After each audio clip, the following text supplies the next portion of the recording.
জন্ম হয়েছে বাবা, তোমরা তো দাও, আমি কি করবো বাজান? এর বয়স হয়েছে মাত্র 11 দিন।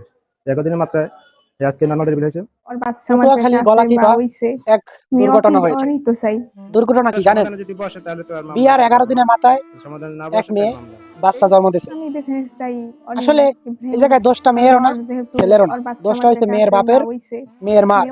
আর যেই ঘটকে টাকা পয়সা খাইয়ে বিয়েটা দিছে, এই ঘটকের, ঘটকও সবকিছু জানতো, মেয়েও সবকিছু জানতো, মেয়ের মাও সবকিছু জানতো, বাবাও সবকিছু জানতো।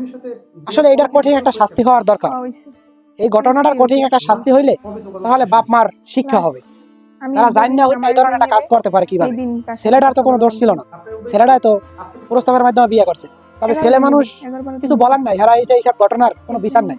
আসলে এই জায়গায় কঠিন একটা বিচার হওয়ার দরকার, তাহলে কঠিন শিক্ষা হওয়ার দরকার।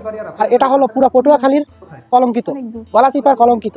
আসলে এই ধরনের ঘটনা থেকে অনেক কঠিন বিচার হইলে তাহলে জাতি ঠিকঠাক মতো বিচার পাইলে ভবিষ্যতে এই ধরনের ঘটনা হবে না। আর মেয়েটার দোষ হইলো, তুই যদি অন্য ছেলের কাছে শুইবি, পড়বি, বাচ্চা জন্ম দিবি, তাহলে তুই বিয়ের আগে বললি না কেন? তুই বিয়ের আগে আরেক পোলার কাছে বিছানা যাইতে পারছস, বাপ মার কাছে শেয়ার করতে পারস নাই যে আমার পেটে 10 মাসের বাচ্চা, আর কয়দিন পর আমি বাচ্চা জন্ম দিব, তুমি সেটা বলতে পারো নাই। তুমি বিয়ে রাজি হইতে পারছো। কথা হইছো মেয়ে মানুষ, কথা একটাই, নষ্ট গাড়ি ঠিক হলো, নষ্ট নারী কিন্তু কখনো ঠিক হয় না। তোমার ওই ছেলেটাও খাইতে মনে চাইছে, আর এই ছেলেটাও খাইতে মনে চাইছে, এটা হচ্ছে মেয়ের সমস্যা।